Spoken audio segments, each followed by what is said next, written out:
President Trump, thank you. I'll let you respond, Vice President Harris. Well, I think this is so rich, coming from someone who has been prosecuted for national security crimes, economic crimes, election interference, has been found liable for sexual assault, and his next big court appearance is in November at his own criminal sentencing.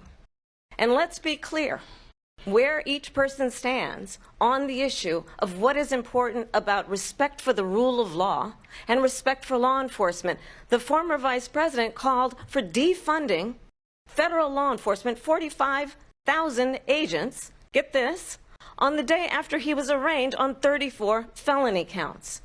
So let's talk about what is important in this race. It is important that we move forward, that we turn the page on this same old tired rhetoric and address the needs of the American people, address what we need to do about the housing shortage, which I have a plan for, address what we must do to support our small businesses, address bringing down the price of groceries.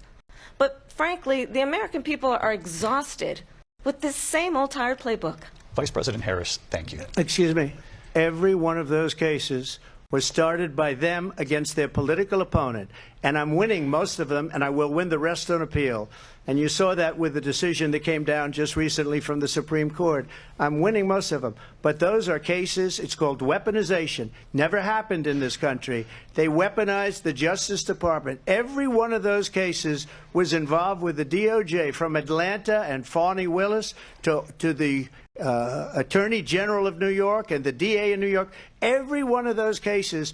And then they say, oh, he's a criminal. They're the ones that made them go after me. By the way, Joe Biden was found essentially guilty on the documents case. And what happened in my documents case? They said, oh, that's the toughest of them all. A complete and total victory. 2 months ago, it was thrown out. It's weaponization, and they used it, and it's never happened in this country. They used it to try and win an election. They're fake cases. President Trump, thank you. A really quick response here, Vice President Harris, on this notion of weaponization of the Justice Department. Well, let's talk about extreme and understand the context in which this election in 2024 is taking place. The United States Supreme Court recently ruled that the former president would essentially be immune from any misconduct if he were to enter the White House again.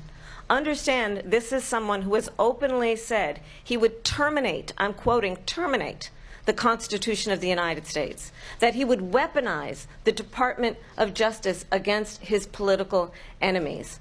Someone who has openly expressed disdain for members of our military. Understand what it would mean if Donald Trump were back in the White House with no guardrails, because certainly we know now the court won't stop him. We know J.D. Vance is not going to stop him. It's up to the American people Vice President to stop Harris, him. thank you. Lindsay? Vice President Harris, in your last run for president.